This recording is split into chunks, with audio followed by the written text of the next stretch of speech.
Okay, I think we can get started. So once again, good morning, good afternoon, good evening, everyone, and welcome.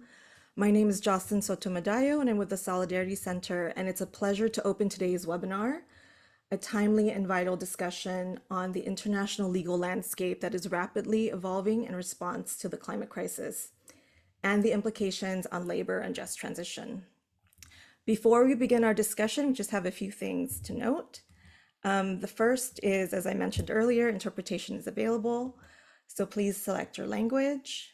And then the second is that this expert exchange is the 11th of a series of such exchanges that are part of the Innovation Regions for Just Energy Transition, known as ICIJET, a coalition project that aims to support and accelerate just transitions away from coal to renewable energy and other sustainable economic activities with interregional initiatives such as this one.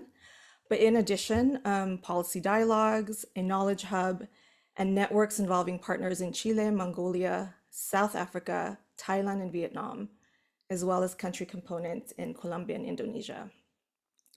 The Solidarity Center is implementing the labor component of this project, and so today, in particular, we will be focusing on a labor analysis of this very important moment.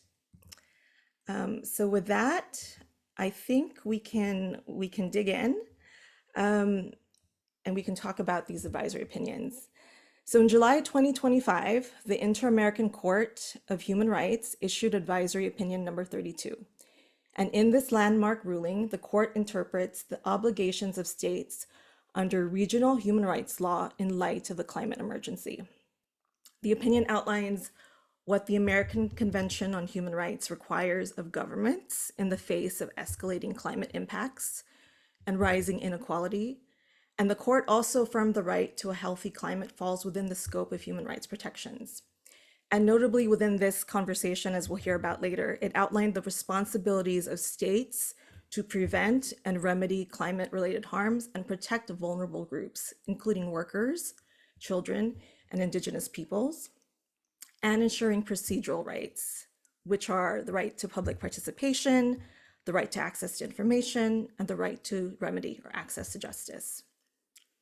And then just weeks later, the International Court of Justice, the ICJ, the world's highest international tribunal, issued its own landmark opinion, affirming that states have binding legal obligations under international law, including human rights law, to address the climate crisis. That opinion, as we'll hear shortly, further emphasized that states must exercise heightened due diligence and safeguard human rights and take effective measures to limit global temperature rise to below 1.5 degrees Celsius. And joining this wave of climate advisory proceedings is yet another request pending before the African Court on Human and People's Rights. Collectively, these legal opinions, in addition to reports by the UN, as we will hear from shortly, are reshaping the legal and normative landscape of climate governance and accountability. But they do more than just set precedent. These opinions affirm what frontline communities, what workers and the labor movement have long known and endured. And that is that the climate crisis is undeniably at its core a human rights crisis, and that it is inextricably bound to the rights, the dignity, the survival of workers and frontline communities, many of whom are increasingly vulnerable due to the crisis. So we gather today to examine these recent legal developments through the critical lens of a just transition. And whether it's the intensifying heat in fields or factories, or the erosion of livelihoods, or the growing exposure to toxic air and unsafe working conditions, all of which will be deepened by this climate crisis, workers have long stood on the front lines of environmental harm and systemic injustice. And just as long, workers and unions have been a force of resistance, a counterweight to systems that often prioritize profit over people. As the urgent need for a broad systemic transformation of our energy systems and economies becomes undeniable, the labor movement is playing an indispensable role, both by driving change and by demanding that transitions are equitable and inclusive. And at the core of this vision is the meaningful participation of organized workers, enabled through collective bargaining, through robust social dialogue. And yet all too often, the shift to a low carbon future is forged without fully including these workers or their communities or respecting their rights. Today, we're honored to hear from those who have helped shape this legal moment, labor practitioners and unions who directly engaged in the international tribunal proceedings. And because these opinions do not exist in isolation, they do not exist in a vacuum, it is critical that we ground these developments and these conversations in the lived experiences of those directly impacted. And so we'll hear from a human rights defender working within Colombia's labor movement on the front lines of legal reform, and we'll further ground the conversation through the experiences of our South African unionist partner from the Congress of South African Trade Unions, COSATU, who continues the fight for just transition. We'll unpack the significance of these landmark opinions together today, centering on two fundamental questions. The first is, what do these rulings mean for the labor movement and for just transition? And the second question is, what tools do they offer frontline workers, the organizations that represent them, the stakeholders working towards just transition? What opportunities do they unlock? So with that said, it is my pleasure to introduce our first speaker. I would like to introduce Rina Kusipalo, who is the Human Rights Officer at the Office of the United Nations High Commissioner for Human Rights, working in the Environmental and Climate Change Unit, where she works on various matters relating to the right to a clean and healthy and sustainable environment, and the nexus between human rights law and multiple crises. So welcome, Rina, to the conversation. We're glad you could join. And what I'm going to do today is pose questions to kick off the conversation with panelists. If there are any questions participants have, please put them in the chat and we'll see how many we can take. We'll take as many as we can during a question and answer later.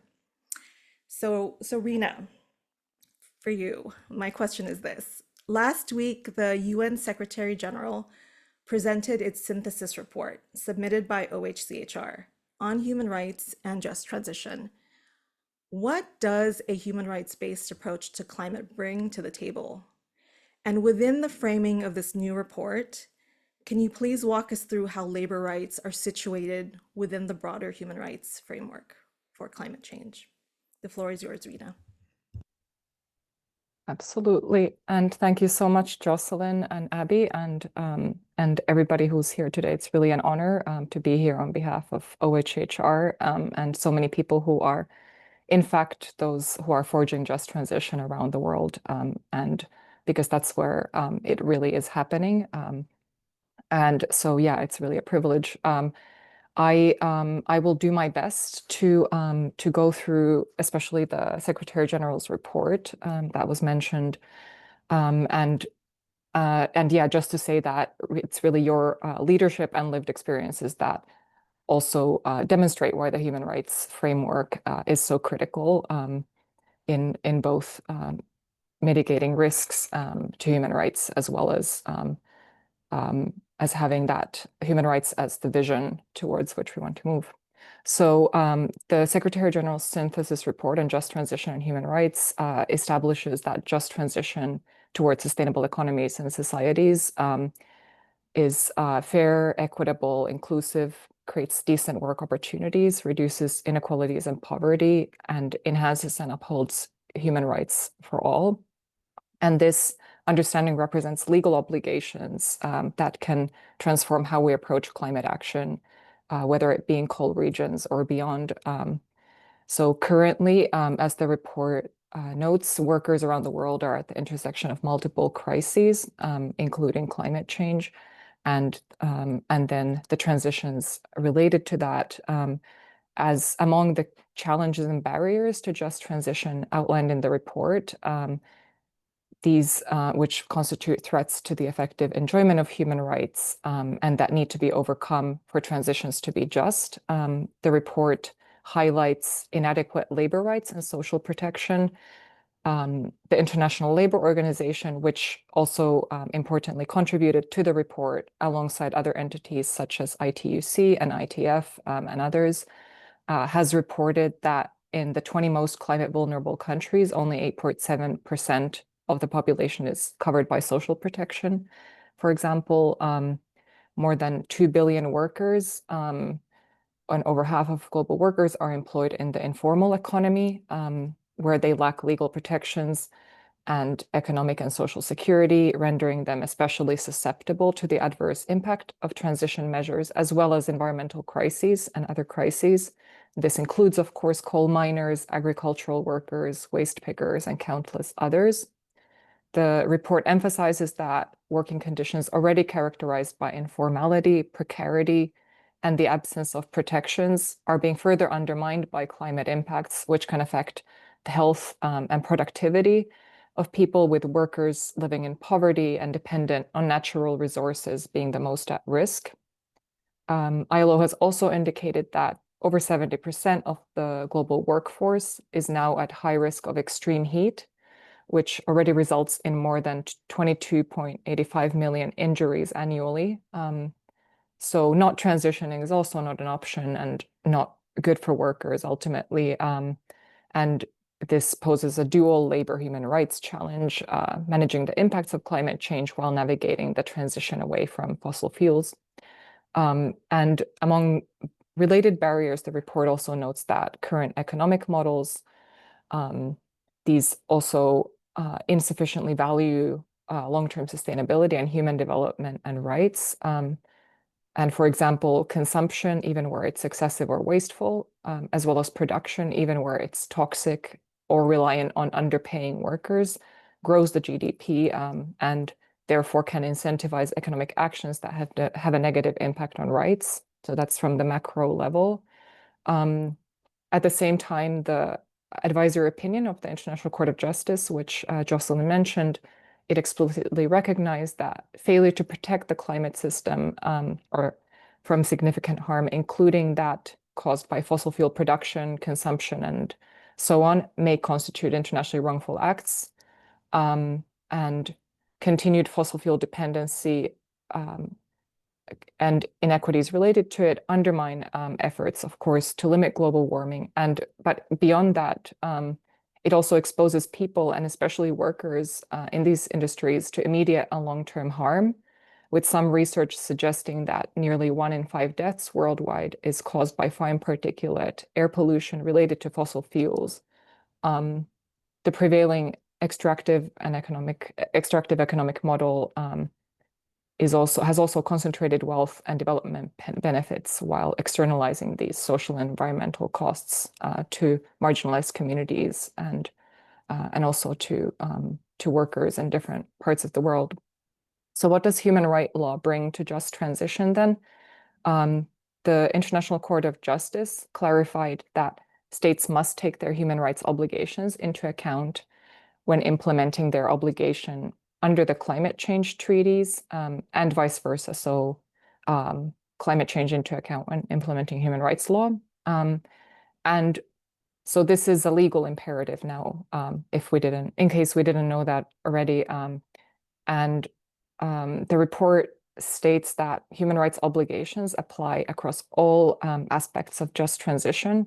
States have obligations to respect, protect, and fulfill human rights across transition-related efforts, not only as a side annex in some project, but it applies to everything, including objectives of activities that are done as part of just transition. And human rights establish guardrails to protect against harm to human rights, but also for positive action to fulfill human rights. So in terms of labor rights in relation to human rights, the report dedicates substantial attention to how labor rights should be centered in transitions, which is especially relevant to coal regions. I tried to actually put into this time the parts of it that refer to labor rights and workers, but there's too much in the report that I couldn't fit it in. So I do encourage you to use it as a tool in your work. So the report really refers back to the just transition concept's development by labor unions, noting that, of course, the understanding has grown and expanded. And I myself also was at the Rio Plus 20 conference in 2012, and remember at that time already trade unions bringing this to the international fora, and it wasn't such a big thing yet, but they were really, to anybody who's been in those spaces, they know how much labor unions have done for just transition to become a thing. And um, and then international labor standards also, so they exist in their own right, but they also give expression to human rights that are relevant in transition-related matters.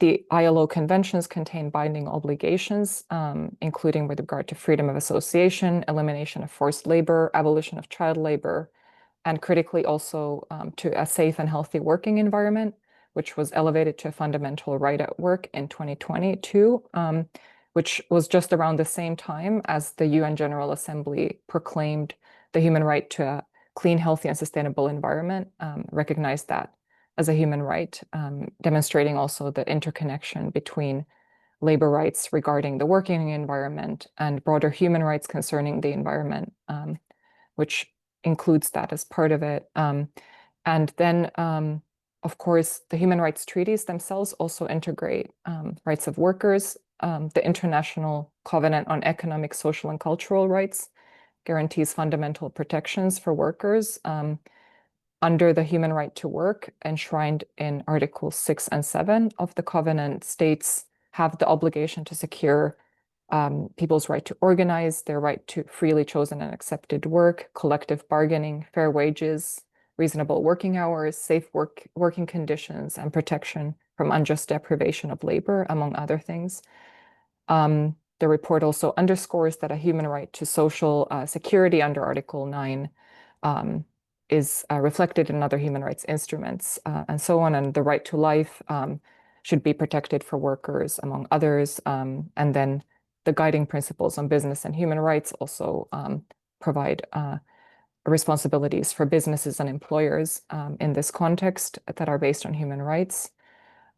There's so much more to say, but there's a whole part of the report.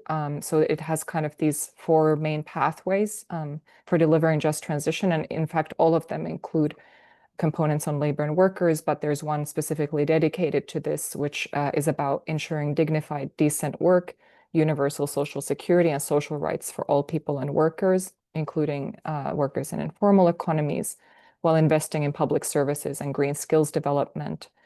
Um, and I think I might stop here in the interest of time, but yeah, really excited to hear from all of you, and really again grateful to be here today.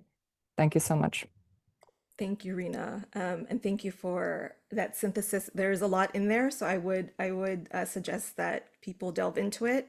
And before we go on to Jeff, I think it's a good segue. I do want to maybe uplift a few of the things that I appreciated from the report, including the acknowledgement of the role of workers and unions, and how the report recommended that there's both formal social dialogue with workers and trade unions and broader participatory mechanisms that include Indigenous peoples, affected communities, women, the recognition that collective bargaining is an important part of social dialogue that can lead to rights enhancing measures in legally binding agreements.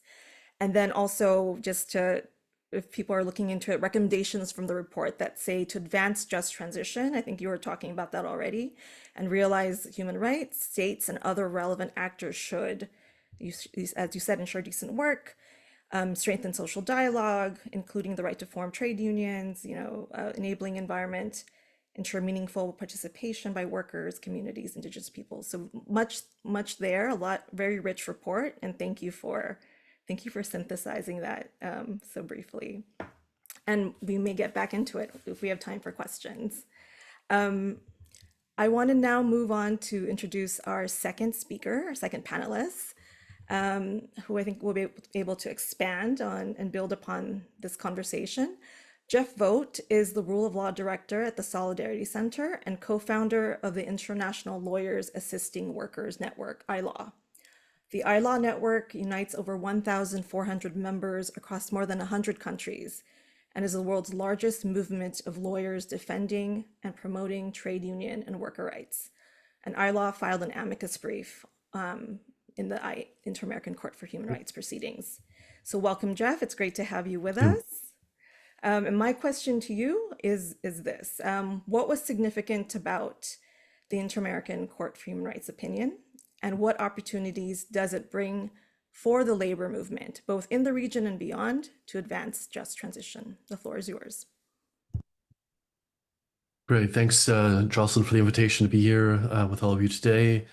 Given the time we have, I'm going to just really skim the surface of this very lengthy and rich advisory opinion from the Inter-American Court and focus in on a couple of the areas as they relate to labor rights, which is obviously our particular interest, even though I think the totality of the advisory opinion, I mean, it needs to be studied, and it's again very rich in its holdings.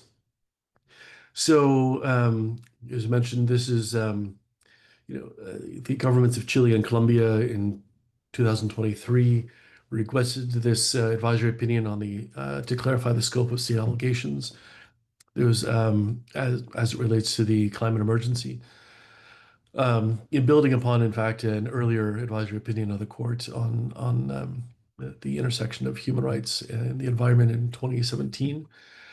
And I think initially what is really important about the opinion, which was published on July 3rd, was that it did, as a factual matter, sustain the existence of a climate emergency, based on the scientific consensus as they saw reflected in the work of the Intergovernmental Panel on Climate Change. So that itself, I think, is very useful factual finding. The court found that the emergency is based largely on the result of anthropogenic greenhouse gas emissions, from the Industrial Revolution to the present, but focusing really on the 20th century and the consequent rising global temperatures as a result of those emissions and the kind of serious negative consequences it's having for the people and the ecosystems of the Americas, which would go into considerable detail looking at yeah, oceans, fisheries, and so forth, but also, of course, the impact on workers and people generally on the impact on livelihoods, access to food, access to employment, and so forth. So again, very that section of the advisory opinion is really helpful in laying out the impacts on ecosystems, including on people in the Americas. And then based on the finding that there is, in fact, a climate emergency, then the court elaborates a number of substantive and procedural human rights obligations flowing from the American Convention on Human Rights and other related instruments, the Protocol of San Salvador and others. So of interest to labor lawyers like myself, what was really kind of unique about this advisory opinion was it was the first really to speak directly to the question of labor rights and specifically to the concept of just transition. I mean, there have been important human rights cases that have come out on climate change. There's the retired Swiss Women's Association case in the European Court of Human Rights that came out a year or two ago. A very influential and impactful advisory opinion. I think there's ways, and I've written about this, that you can kind of read into it, kind of labor-related obligations, and certainly that should be tested. But colleague Ruan will talk about the ICJ decision, which again, I think when talking in a main about human rights can be read to have an impact on labor. But this one from the Inter-American Court goes directly to the issue.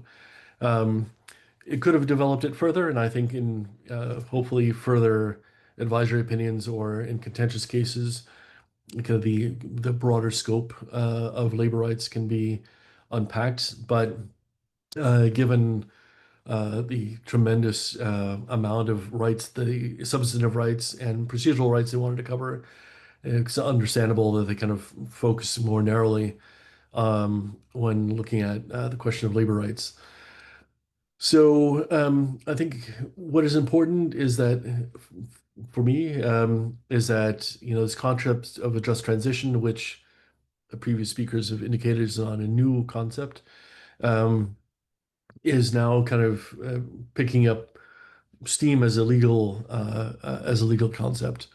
It was in 2015, the ILO constituents developed and endorsed the guidelines for just transition towards environmentally sustainable economies and societies, um, which I think was really important and really founded the concept of a just transition on fundamental labor rights, as well as social protection, social market, labor market interventions, and looking at the various obligations of state employers and trade unions and making that come to fruition. The following year, the concept of a just transition makes it into the preamble of the Paris Agreement. But here is really where we get a court speaking really directly to the issue, um, which I'll get to in just a moment. But first, I just kind of wanted to also acknowledge that, when they get into the legal analysis, the court is also making a couple of other points that I think are relevant to the discussion. As a general point of human rights law, the court explained that all member states have an obligation to respect human rights, which includes the obligation of non-retrogression, and within the concept of human rights that are protected by the Inter-American jurisprudence is the right to freedom of association, to collectively bargain, to strike, non-discrimination, employment, right to work. So I mean, there's a large body of labor rights that has already been acknowledged by the court. Um, Again, member states have an obligation to guarantee human rights, which includes not only with regard to the state, with regard to their persons subject to their jurisdiction, but also the duty to prevent third parties from violating protected illegal interests. So again, the obligation of the state to regulate entities, including employers, corporations, relevant to this intersection of climate and labor rights. And then specifically with regard to economic, social, cultural rights, which kind of the labor jurisprudence fits in within the scope of the Inter-American system, is the obligation to respect, guarantee, and progressively advance those rights. And there's much more the court obviously goes into on that basis, but I think it's important that we think about the labor obligations arising from this in that context more broadly before we go to the specific findings of the court on the right to work section. So I think in particular of importance and in here in the labor section is findings around occupational safety and health, and I won't dwell on that quite as much. It's part obviously of an overall just transition process, but there's specific findings on occupational safety and health as it relates to heat. And again, we all know that with the rising temperatures, the risks of serious occupational health impacts can arise from escalating heat, and the court opinion, directly calls on states to regulate in that area. But on the subject of a just transition, it calls on governments to sponsor the participation of employers and workers associations, such as trade unions, in the definition and implementation of just transition policies, which I think is really important. And in a footnote, they also note the importance of freedom of association and assembly. And I think this goes to a point made by previous speaker and by Jocelyn, is that, throughout the Americas, union density is extraordinarily low. In some countries like Guatemala, we're talking about less than 2%. In the United States, it's less than 10%. And in other countries, it varies. But that, as I and others have argued in other places, kind of using the kind of just transition lens is an important way to kind of rethink about labor law generally, and to kind of reinvigorate the right to associate and to bargain collectively, because it is absolutely essential, as the court recognizes, that if we were to come up with just transition policies at the national level, at the firm level, sectoral level, workers have to be a part of this. And if you don't have worker organizations, because they're anti-union animus, because the state mechanisms to protect freedom of association and collective bargaining aren't working, then that is an important element of how we reach a just transition, is also fixing the problems with our labor justice systems. The court goes further on to developing labor reinsertion strategies and policies, including training and skills development, strengthening social security systems, and guaranteeing health, income security, and social services, and also encouraging the creation of cooperatives and associations. Here, looking specifically at farmers, fishermen, and small and medium-sized tourist enterprises affected by climate change. But I realize I'm already a little over time, so I'll end it there and recommend that everybody read the opinion in its entirety. It's, I think, a really consequential decision, and I'm hoping that trade unions throughout the Americas use this language as an opportunity to really push states around regulating on heat and other related impacts of climate change as it relates to OHCHR, but also to make demands around just transition policies, both at the workplace and at the national level, where workers have a seat at the table in negotiating their future. So I'll leave it there. And again, thank you for the invitation. Thank you. Thank you, Jeff, for consolidating a rich opinion into these very practical points. In the interest of time, I do have some comments, but I will withhold my moderator comments for now, because I'd like us to move into the Colombian specific labor law context, which I hope will allow us to ground this broader conversation on climate change, on just transition, on human rights within concrete political and legal realities. And so I would like to introduce the next speaker. It's my pleasure to introduce Marily Celi Silva, a lawyer, an educator, a human rights, labor and environmental rights defender and advocate. She's the director of Corporación Justicia y Libertad in Colombia, as well as the research coordinator of the Center for Research and Innovation for the Fair Development of the Mining and Energy Sector, CIPAME, in Colombia. Welcome, Marily. We're glad to have you with us today. And my question to you is this: how are unions and organized labor in Colombia using these openings in labor law, in these advisory opinions, to advance their efforts for a just transition? We understand that the Colombia labor law reform introduces substantial changes to Colombia's labor code. If you could also give us a brief overview of the key reforms that may affect workers in climate relevant sectors such as energy, agriculture, and extractives. And the floor is yours.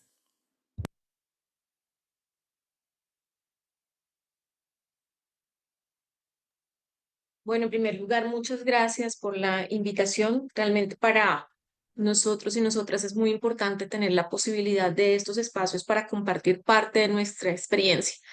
Quisiera empezar diciendo que como parte del reconocimiento del trabajo del movimiento de trabajadores y de trabajadoras, del movimiento sindical, pero adicionalmente de toda una humanidad que siempre ha luchado por los derechos humanos, es importante entender que será absolutamente importante la realización de acciones políticas, orgánicas, sociales, de articulación para poder avanzar en la realización de los derechos.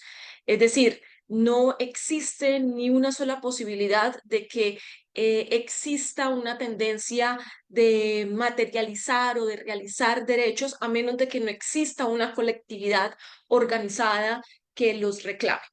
En este sentido, es central hablar de que, en efecto, nosotros reconocemos por lo menos dos grupos grandes de discursos o de relatos alrededor de la transición. Pareciera ilógico, pero efectivamente aquel negacionista hoy en el mundo ha retomado muchísima fuerza, sobre todo con ocasión de nuevos liderazgos mundiales que sabemos que han tenido un efecto negativo frente a esa posición negacionista y frente a quien reconoce y por lo menos plantea la necesidad de la protección de los derechos. Tenemos tres. En esos tres tenemos una perspectiva en la que efectivamente solamente hablamos de el cambio de la matriz mineroenergética como un cambio de negocio, uno segundo en donde efectivamente hablamos de la incorporación de modelos de protección y uno tercero que es incluso en el que yo me ubico, que corresponde específicamente a la necesidad de aprovechar la transición como una oportunidad para decisiones de cambio estructural, es decir, para cambiarlo todo. En el caso particular del gobierno colombiano, tenemos que hablar que estamos frente a un gobierno progresista que se hace elegir con una propuesta de cambio que está marcadamente ligada al tercer modelo. Es decir, efectivamente el gobierno se va a comprometer no solamente con la descarbonización, sino adicionalmente con un nuevo modelo de economía basado específicamente en la desacelerarse económicamente, en descentralizarse y adicionalmente en plantear que hay una crisis civilizatoria. Esto es supremamente importante y políticamente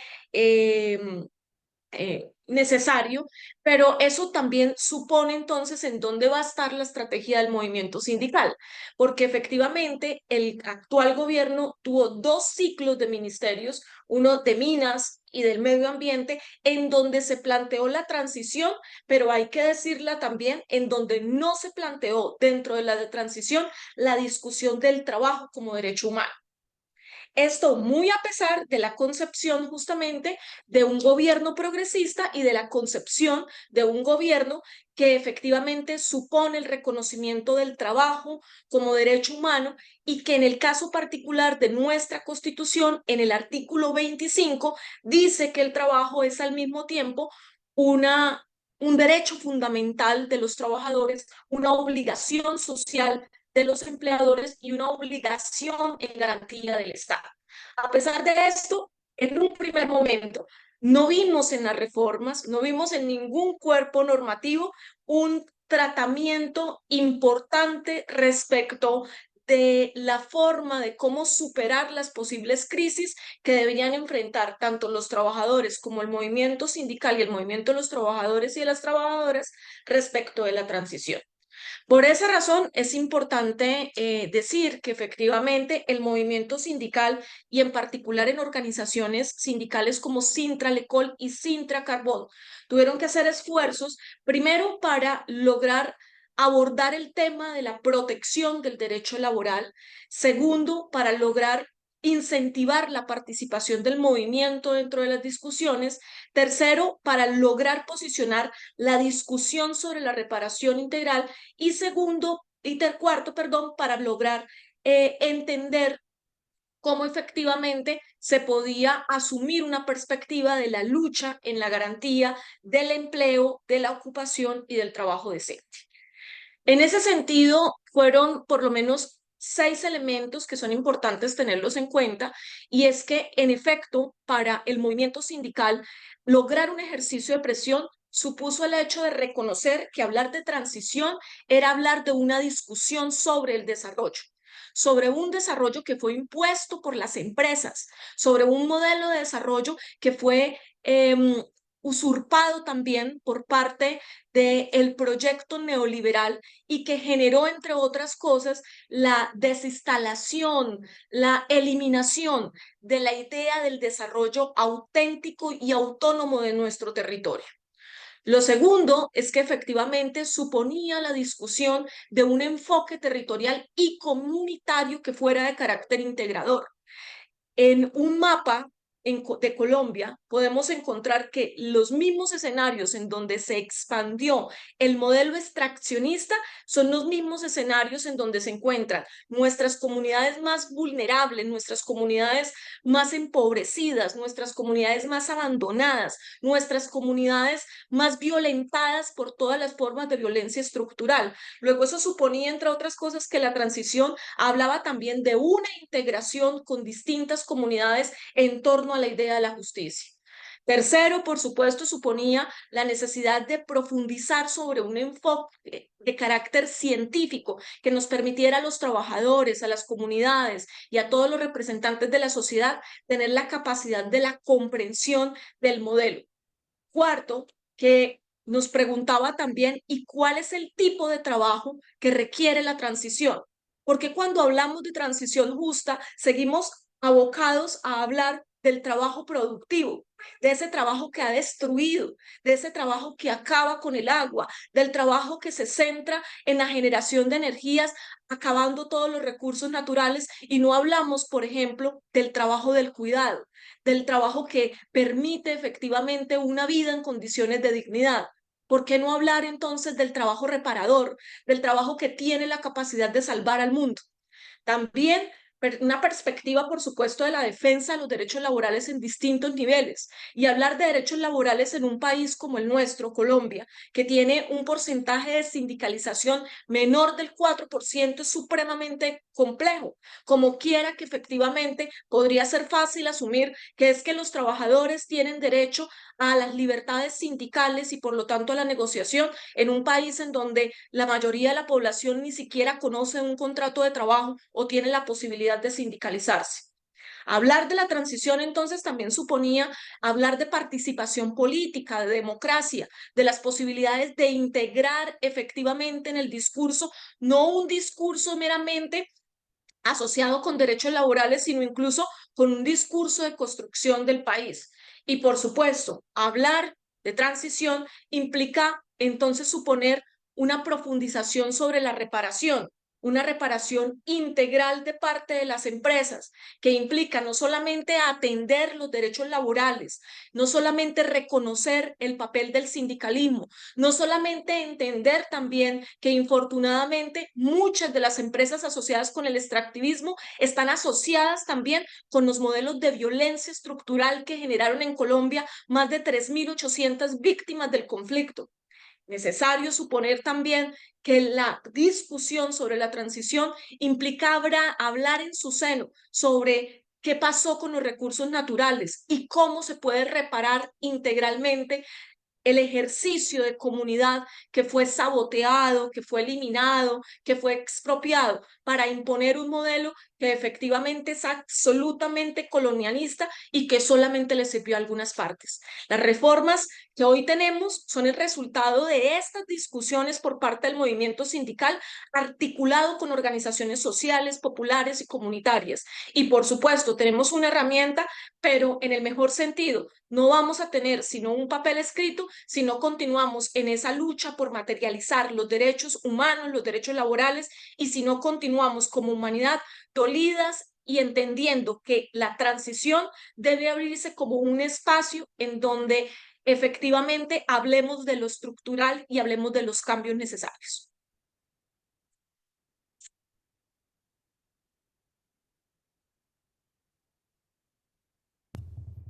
Thank you, Marily, for that powerful testimony and also a call to action. And also thank you for bringing in care work along with energy transition and also bringing up the importance of having an enabling environment where unions can organize and where workers can know about their rights.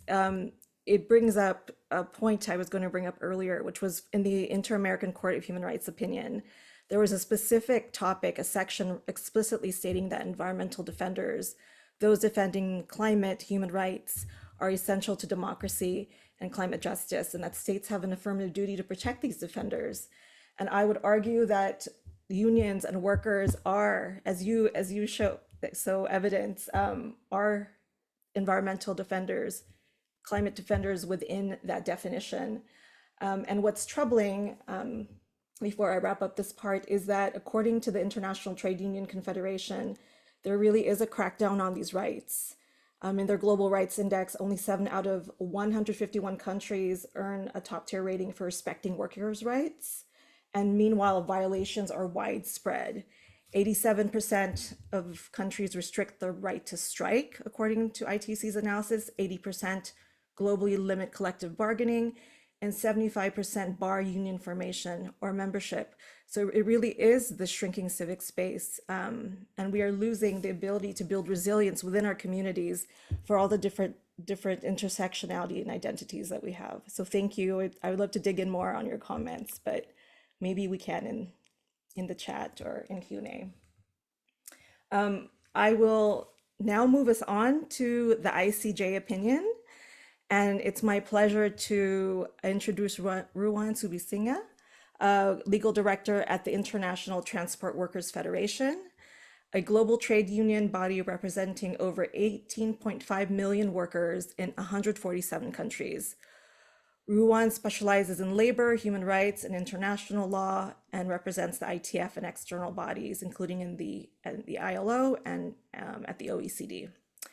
So Ruwan, well, lovely to have you here. And my question to you for the Inter-American, for the ICJ opinion is this: how does the ICJ advisory opinion strengthen the protection of climate vulnerable workers?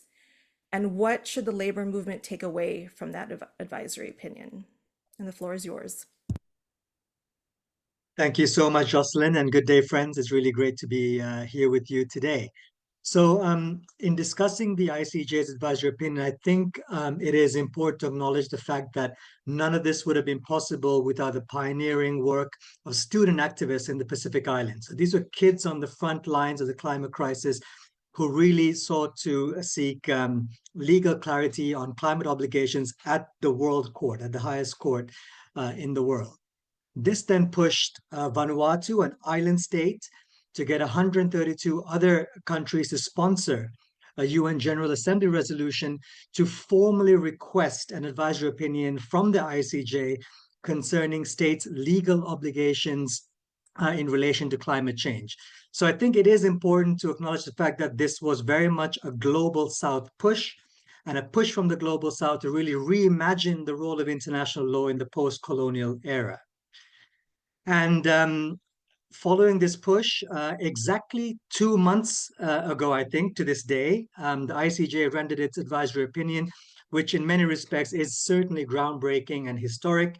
You already mentioned, Jocelyn, in your intro about the 1.5 degree legally binding target, the obligations on due diligence, indeed, the fact that states have binding obligations to take preventive and precautionary measures, including through the regulation of private actors. All very important things.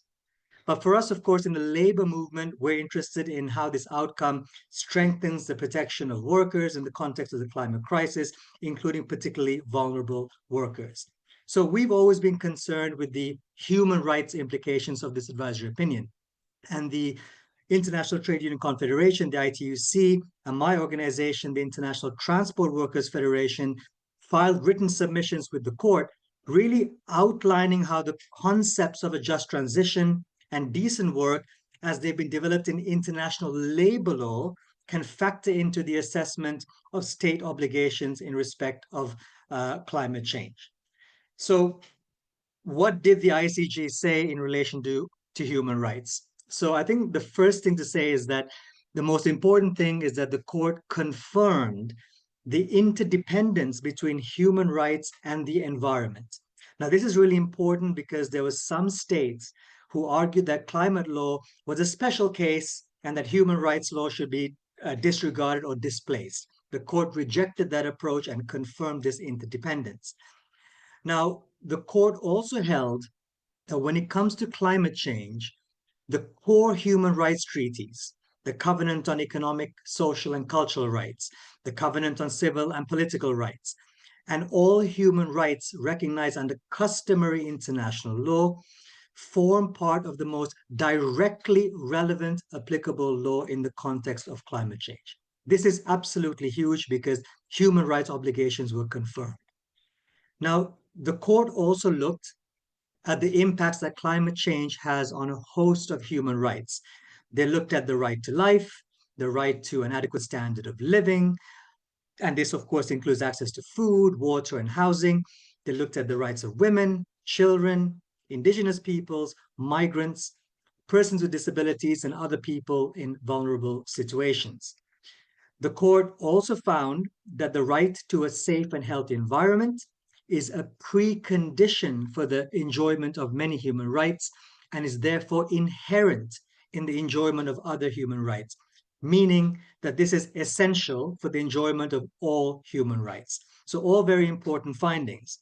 Now, perhaps to talk briefly about some of the shortcomings of this advisory opinion, the ICJ, while of course it drew on international human rights law, it failed to explicitly reference core labor rights, some of the items that Jeff discussed earlier in relation to the Inter-American Court. So the right to work, the right to a safe and healthy working conditions, the rights to social protection, the rights to organize, and the rights to bargain collectively.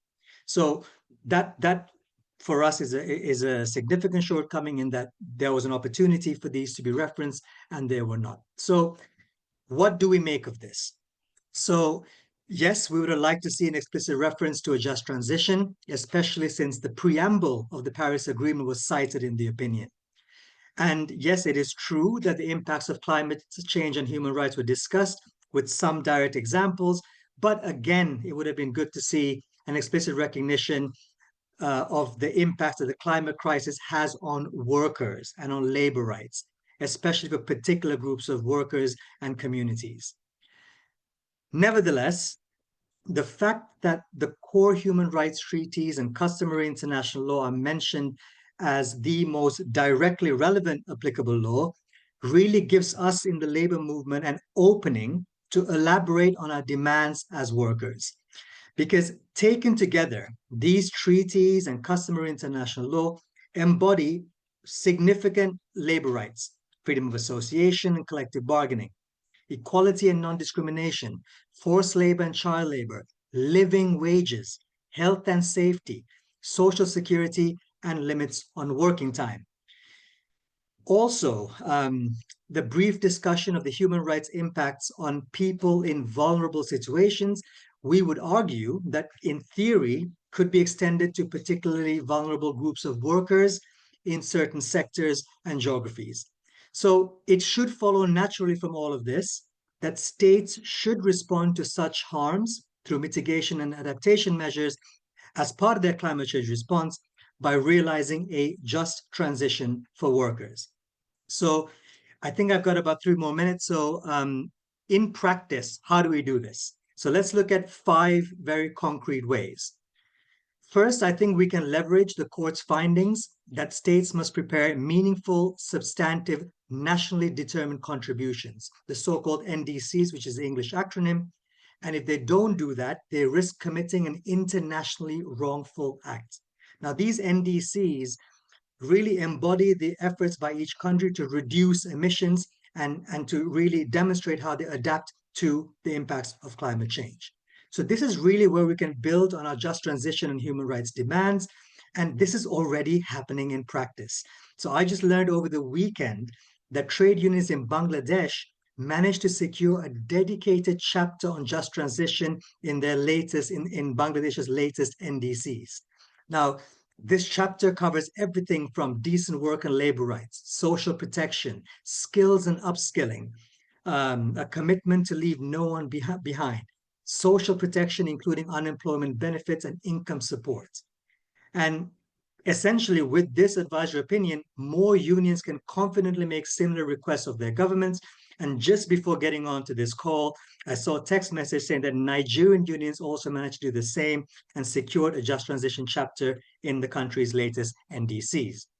Now, second, while it is true that the court found that the jurisdiction is of primarily territorial in nature, the court did find that states cannot escape their human rights obligations where they exercise jurisdiction abroad.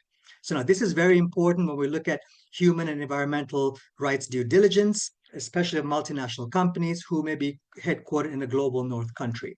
So again, this gives us an opening, especially in lobbying for new human rights due diligence legislation. Now, third, at the domestic level, the ruling, the advisory opinion establishes legal foundations for climate litigation worldwide. So this will now enable courts to cite the ICJ's interpretation of state obligations, and hopefully this will then help us get better outcomes at the national level. Fourth, as Jeff and I have argued previously, we really believe that there exists a right to strike over the impacts of climate change on workers protected under international law. Again, I think that we can use the court's findings to help us develop this argument at the domestic, regional, and international levels, and of course, then hopefully increase the level of collective action to force through meaningful change. And finally, I think the fact that the court concluded that human rights need to be protected in the context of climate change speaks necessarily to the importance of public participation, public access to information, and climate change education, among other things. And I think this really goes a long way to protecting trade unionists as human rights defenders in doing the work that we do. So I think in closing, Jocelyn, these are some key takeaways and ways in which we can use this advisory opinion to really, and I would say we should start using this straight away in the coming months, not wait for the years ahead, to really push for the idea that we should recognize a right to a just transition under international law and really use the advisory opinion to make meaningful change on the ground and globally. Thank you. Thank you. Thank you, Ruwan, for those practical recommendations of how we can use this already. And I agree with you. And I think these opinions, more than these opinions, also the language we are seeing at the Human Rights Council really does ratchet up ambition. It provides a tool for trade unionists and workers to require more from their governments in different spaces and to push open processes that are often closed and that often may sideline unions and workers. But I want to move us into maybe one of those spaces and introduce our final speaker for the day. It's my pleasure to introduce Boitumelo Molete, who's with the Congress of South African Trade Unions, COSATU, who serves as the Social Development Policy Coordinator and co-lead on climate change and just transition in the COSATU Policy Unit. Boitumelo sits at the National Economic Development and Labor Council, as well as the organized labor representative in NEDLAC Development Chamber, and she also serves as commissioner on the South Africa Presidential Climate Commission. It's my pleasure to welcome you and have us with you today, Boitumelo. And it's a perfect segue because you have been engaged for years now in nationally, globally, in policy spaces and climate negotiations like COP. Recently, you were at the Africa Climate Summit, doing great work with our trade unionist partners. How are you seeing the landscape for just transition changing in light of these opinions? What opportunities and challenges remain? And I'm also thinking about the JETPs, since they have more years behind them. But I am also thinking of COP30. COP30 will be the first COP since these advisory opinions have come out, since these discussions at the UN explicitly centering workers has happened. And so we are curious to hear your thoughts and what we might be seeing. So the floor is yours. Sure. Thank you very much. And good afternoon from South Africa.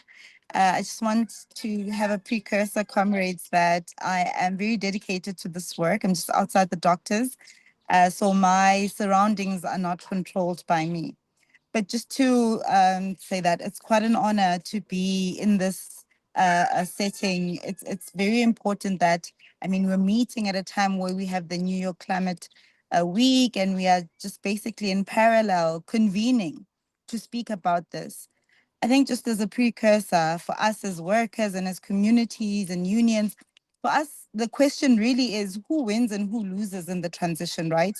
Because for us, moving to a low carbon and climate resilient economy means that no one is left behind, and that everyone that is going to be affected by the impacts of climate have the necessary safety nets that would be extended to them.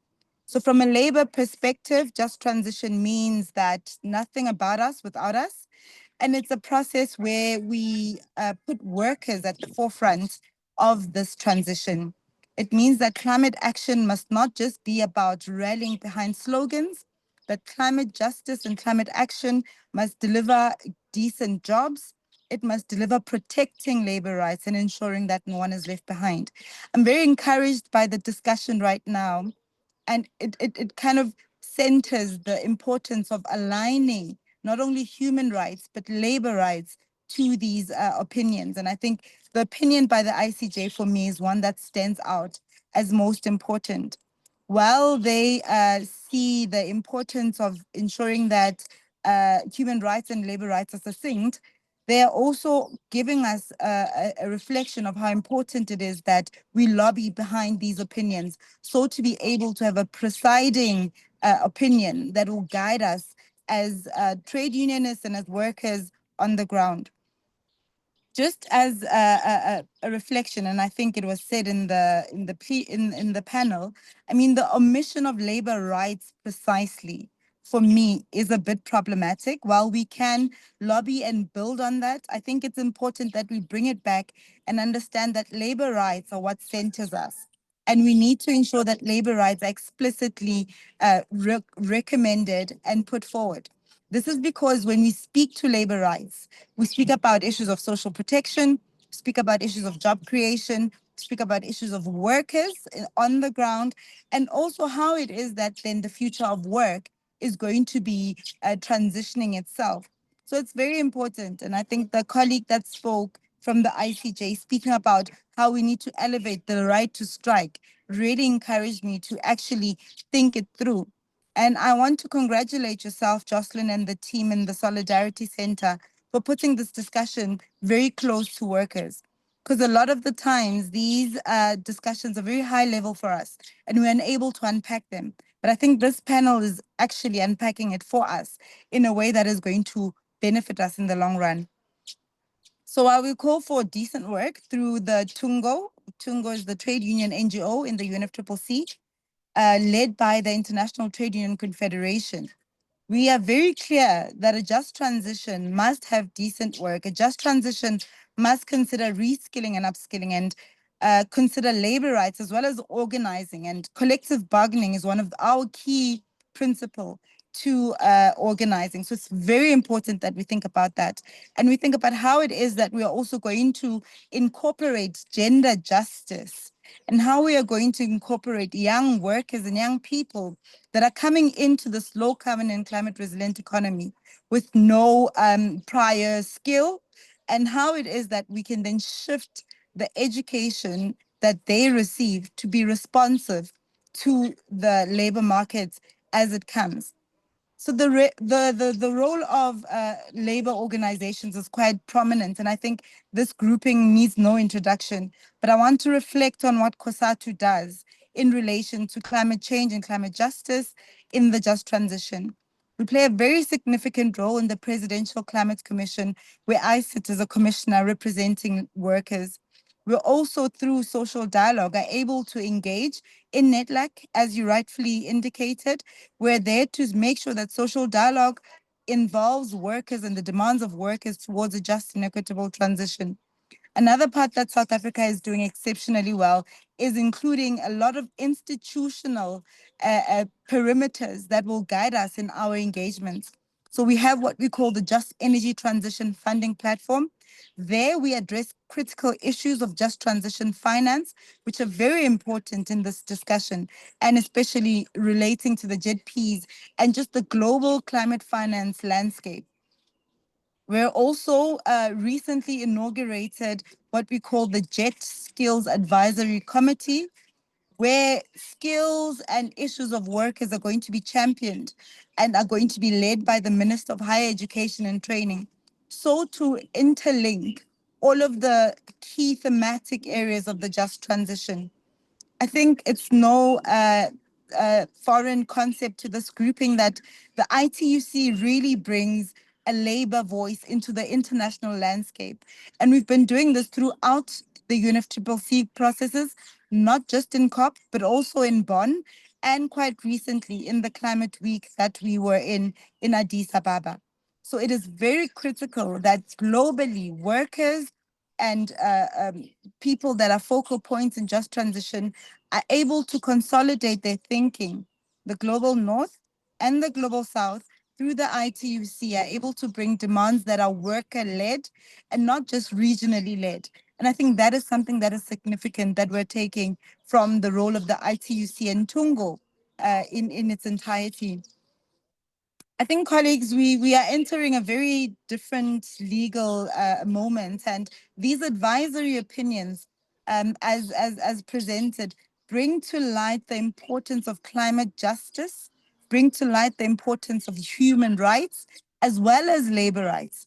All of these are very much interlinked and succinct, and we need not pull away from labor rights as an exclusive from human rights. Labor rights and human rights are very parallel to each other. And as we have these opinions, we are able to push for a just transition that is going to allow for people not to be left behind and for people-led and a people-centered transition. And it's indeed quite a very influential, I think, a ceremony that we're having right now, that we're placing ourselves not only as organized labor, but also as human rights activists to ensure that climate change and just transition are what we find to being achieved through our interlinked efforts to achieve a just transition. And of course, I can't move away from the climate finance issue that I raised. And it's often that climate finance is very much lacking in consultation. And I think we need to learn from what happened in the JETP, especially in the South Africa context, where the JETP was not really consulted, especially with organized labor. And this concept was brought to us at COP26 as a very foreign agenda. We were very much taken aback by the JETP in its first iteration. It did not consider workers.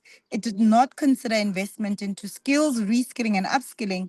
And it really, for us, seemed like a neo-colonial effort from a South African perspective. We don't want to see JETPs being a part where workers and communities are further indebted through dollar-denominated loans. And when we call for a just transition, we call for climate finance that's developmental in nature and that's going to allow us to develop in a way that will not further indebt us, but will assist us to develop in a way that will allow for us to invest in industries, in sectors that we have identified, and sectors that will enable us to move to a low carbon economy. I will make this one example. If the JETP sees EVs, which are electric vehicles, as a critical part of the JETP, then as organized labor, we find that problematic. And this is because coming from a developing country, public transport is not really invested in, and we don't have the adequate infrastructure to even start thinking about electric vehicles. So we want to see the just transition funding platforms and the just transition partnerships being led by the needs of the people on the ground. We need to embed labor rights. We need to scale up climate finance with grants and not loans. And we need to directly support job creation. And this is decent job creation. We also must emphasize the need to deepen social dialogue and also invest in youth, gender, and skills. I think it is important to also acknowledge the importance of building solidarity internationally, both between the global north and the global south.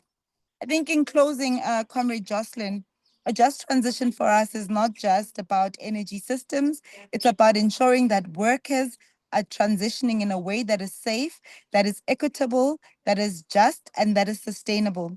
For us, you cannot do that without centering the rights of workers between that. And it is important that it is noted that the solutions come from workers. The thinking on the just transition actually comes from workers. And the concept has been hijacked throughout various industries, but we must remember that in 1979, when workers in the US thought about a just transition, they were precisely wanting this to be led by them and this to respond to the needs of the changing sector so that they're not left behind. I think I will leave it at that and also just appreciate that there's so much efforts by lawyers as aligning with the labor movement and calling for issues like the right to strike and issues like workers being at the forefront. So thank you very much, colleagues and comrades, for those efforts. We feel it on the ground, we acknowledge it on the ground, and we are ready to lobby and champion with these at the UNFCCC processes and internationally to advance a just transition for us. Thank you. Thank you, Comrade Boitamelo, for that powerful, powerful intervention. I saw Ruwan, your hand was up. Did you want to come in and respond? We might have a minute for that if that was something that you wanted to do. No, okay. Just reflecting, and then I do want to get into the questions. I appreciated so much of what you said.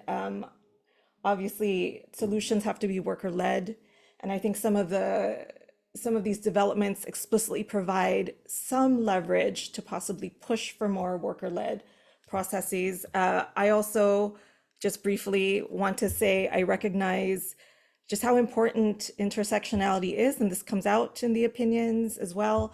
Workers are often seen as separate from other impacted groups, women, youth, indigenous peoples, but in reality, like, who is a worker? We are all workers. Workers are people with disabilities, workers are members of indigenous communities, workers are women, and the tools that unions have, that workers have, really build resilience for these communities as well. I'll stop there because we have time for one round of questions. And so thank you, Abby, for listing them here. And I'll read them out and then suggest responses. One question from the audience is, are there any occupations in the fossil fuel coal industry that cannot be upskilled, reskilled in the renewable energy sector? And what are recommendations for those workers? Could I give that to you, Comrade Boitamelo? I think Oh, I think that's a very important question. And in our advocacy and in the work that we do, we are also trying to respond to that through our calls for employers, for governments to actually action skills audits to see what can be done and in what parameters these can be done in. For us, for those workers either who are unable to be upskilled and reskilled, or workers that are not in a position to take up new jobs based on age, we are asking that they be adequate social security measures put in place.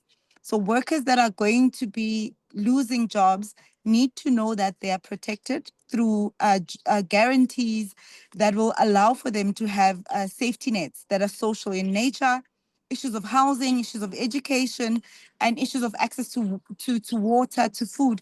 So for us, while we are still trying to grapple with this question and do a skills audit and see what parameters we can get into, we are also calling for these to be protected and these to be guided through legislation by the employer as well as the states. So I don't have a direct question of which of these occupations have been identified, but I do know that we are preparing ourselves for scenarios of that nature And we're hoping that through the science, because we do engage with academia, we do engage with research, that we'll be able to guide that adequately.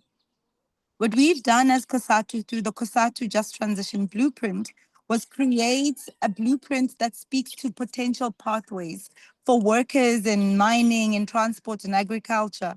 So we're trying to find strategies that we will be able to make sure that workers are not left to destitute. So I think, Comrade Jocelyn, even in our work in implementing all of these beautiful policies that we have as COSATU, we're also trying to adequately understand which of these sectors and which of these occupations are needing to be thought through of and strategically guided. But I think it's very important to note that we are doing the skills auditing processes, and we're hoping that we'll be able to give sustainable solutions to workers in those occupations that will be unable to be reskilled and upskilled for whatever reasons that may be at play. Thank you, comrade. There are two other questions. I'm just scrolling up to get them. One other question we have is let's see, apologies, I'm trying to scroll up here on my computer. Where do our speakers see the best concrete policy programs offered by governments to protect workers from climate impacts and or bring forward a just transition, and what makes them substantive? I feel like anyone on the panel could answer this, but is there anyone that would like to take a go at it to start it off? I think, Comrade Jocelyn, I will. I spoke yesterday in a panel where academia was convening, speaking on skills and workers, as well as higher education, and I sponsored a proposal for us to have a master plan on skills towards just transition, so that we're able to assist the sectors in relation to the skills gap identification and also empowering those sectors. I think another critical part that COSATU is trying to push through NETLAC, which is our social dialogue body, is that we'd like to see a just transition code of good practice that will guide not only workers, but employers as well as the government on what a transition looks like, what a transition should be, and how it is that we are going to ensure that workers' rights are not infringed upon and that they are upheld. So a code of good practice would run in parallel with what we call the Labor Relations Act in South Africa.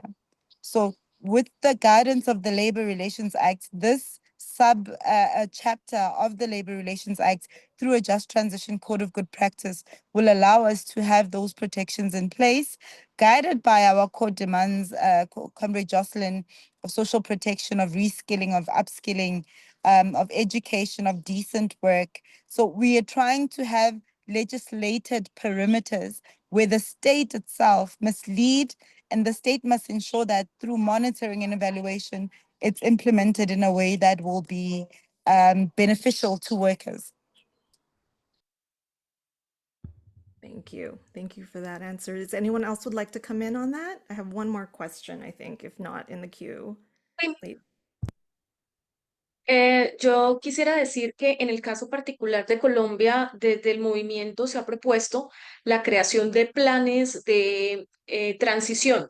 Estos planes de transición primero se centran en el reconocimiento de las organizaciones sindicales y del movimiento en términos de que efectivamente, más allá de hablar de diálogo social, estamos hablando de la protección de la negociación colectiva en la transición. Y estos planes entonces exigen, entre otras cosas, primero el reconocimiento de que siendo el trabajo un derecho humano, las medidas de transición requieren de las tres partes, del Estado que garantice, que vigile, que inspeccione, de los empleadores que reconozcan que al ser dueños de la riqueza, pues tienen también obligaciones frente al riesgo y por lo tanto están obligados en distintos niveles a adelantar estos planes y en relación a los trabajadores que efectivamente se reconozcan pues sus convenciones colectivas, el trabajo histórico realizado y las propuestas que tienen alrededor del tema de transición. Estos planes son sin lugar a duda una estrategia que permite posibilitar la asunción de respuestas frente a la transición alrededor de las necesidades, de las sugerencias, de las realidades que tienen las tres partes, pero sobre todo que garantizan los derechos humanos de los trabajadores y de las trabajadoras.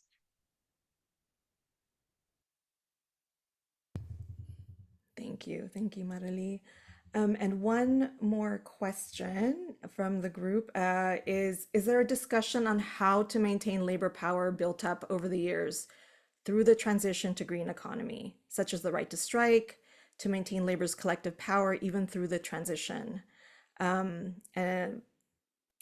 I feel like Marily, you could take this question as well if you'd like, but Ruwan and Jeff, please, if there's anything you'd like to add on this. Yeah, I mean, I could just, as I mentioned, I think, you know, the just transition process. I mean, the process of kind of confronting head on the climate crisis that we're in is, I think, obviously an existential risk to us all, but I think does present an opportunity for rethinking kind of where labor law has stagnated for a very long time, and it's been covered by a number of the other speakers. I mean, the fact that vast majority of the workers on the planet don't fit within labor law, right? They've been excluded from labor law because of informality, because of certain groups of workers have not been deemed worthy of coverage, because workers are migrants, a whole host of reasons. So I think this is an opportunity to kind of rethink the purpose and scope of labor law, and more specifically the question, yes, I mean, I think nothing has been accomplished without workers.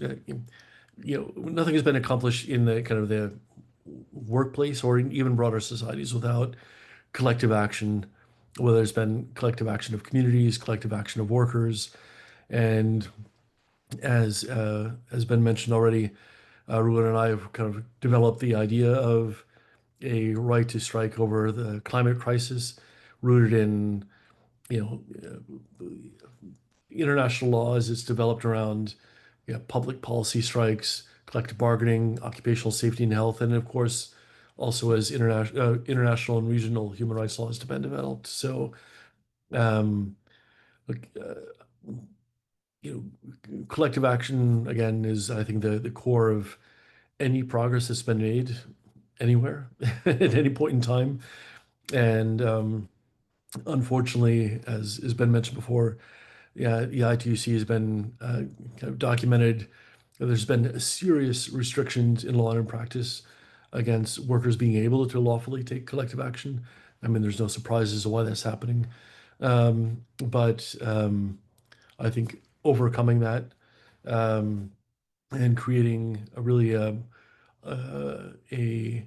kind of a just transition law, which is kind of the intersection of labor and environmental law, which is kind of liberatory in its potential. It really allows and creates a space for workers and their communities to mobilize and insist on the changes we need to see in the world right now is absolutely essential.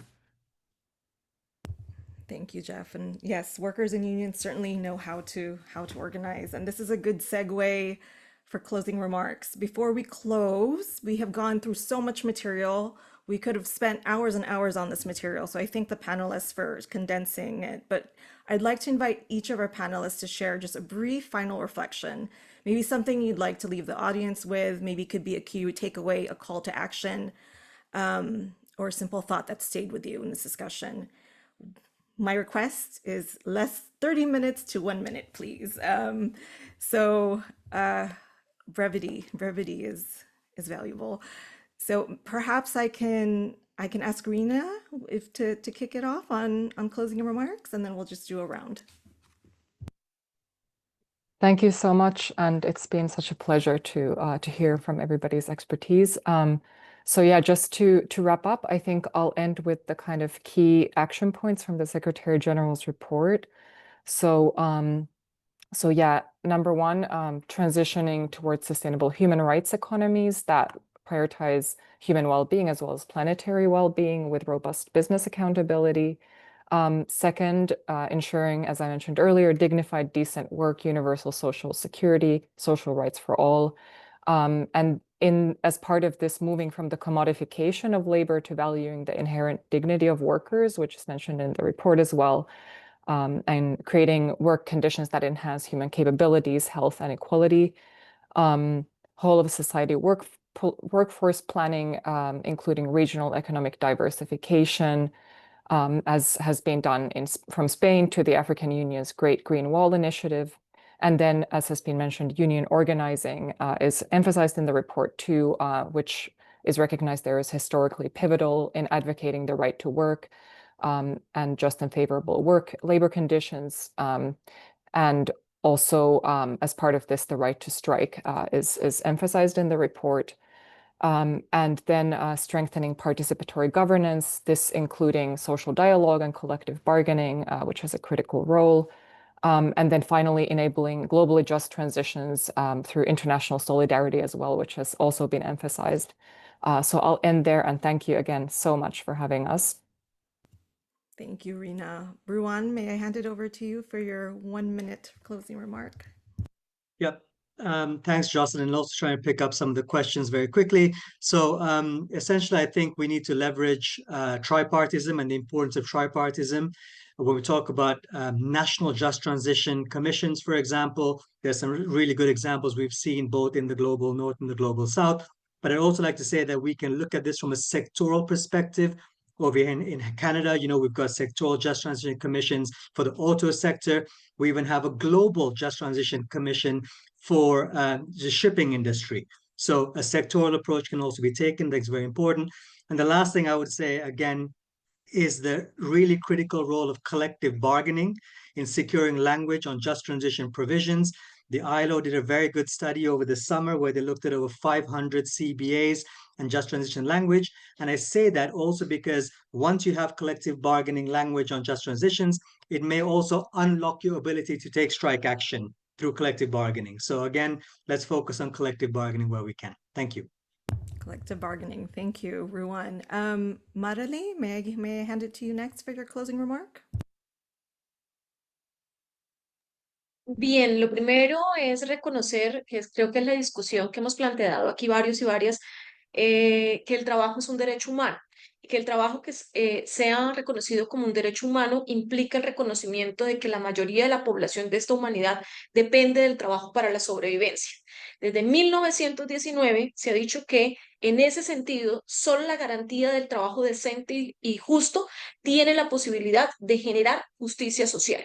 Si nosotros estamos hablando de transición justa, la gran conclusión es que solo el trabajo justo, solo el trabajo decente, el trabajo que implica la eliminación de la esclavitud y de las formas de esclavitud modernas, el trabajo que se da en condiciones de igualdad de oportunidades, el trabajo en donde no hay niños ni niñas trabajando, el trabajo que asegura la protección social, el trabajo en entornos seguros y saludables y sobre todo el trabajo en libertad sindical es el trabajo que puede lograr generar condiciones de justicia en la transición. Si no hay estos elementos, sencillamente no hay transición justa. Rightly said. Thank you, Marali. Jeff, may I hand it to you for a short closing remark? Organize. But yeah, I mean, I think I think really I summed it up in my last remark. So I mean, I think this is a really important moment. We need to act together, all of us, organizing at the grassroots, national, internationally. We have a big task ahead of us, but I think it can be done. But It won't happen unless we are organized. So. Thank you, Jeff. And Sister Boitumelo. Sure. Thank you, Comrade Jocelyn. And I think for me, just to highlight that workers actually do have the language, and I'd really would like for comrades to go through the COSATU blueprint for workers on just transition, as well as our toolkits that we develop for gender, youth, organizers, and educators. I think it's going to be important for comrades to actually see how it is that we've encapsulated the discussion. And I think just to bring to the plenary that, I mean, there is so much power in working together and collaborating. And I think this is very important for us to note. It's going to be important that we embed not only labor rights, but also just transition in our collective bargaining agreements, as well as in our occupational health and safety agreements and demands, where we are able to put our core demands on just transition to the table and inform these policies. I also think it's important that we acknowledge that the just transition is indeed multi-sectorial. So all workers across sectors, across industries, across borders and continents, we need to really come together and inform the bigger discourse on just transition and climate change. And we're hoping that COP30 will deliver a just transition work program that will actually assist us in being able to implement this big just transition that we've been articulating as labor. Thank you very much for the opportunity. Thank you, Boitumelo. And I apologize, everyone. Thank you for staying on. But as you can see, this is far richer conversation to pack into an hour and a half. So I think we did quite well, being just a few over. So we've heard from leading voices in labor, legal field, frontline communities, each helping us understand how these landmark legal opinions are not just symbolic victories, but are tools, real tools that workers and their unions can use to shape a more just and inclusive climate transition. So to our incredible panelists, thank you for your expertise and commitment and grounding this legal theory in your struggle. To our EcoJet Coalition partners, thank you for your collaboration. To everyone who joined, thank you for engaging, staying on a little bit later. And of course, thank you to our incredible interpreters. This is the beginning of a conversation, I would like to say, but it is also a call to action.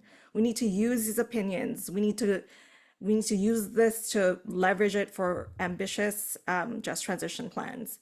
And so thank you for joining us today. We invite you to take a moment to fill out the short survey that my colleague has posted in the chat, but mostly we look forward to staying connected, continuing the conversation, continuing to work together, and continuing to organize.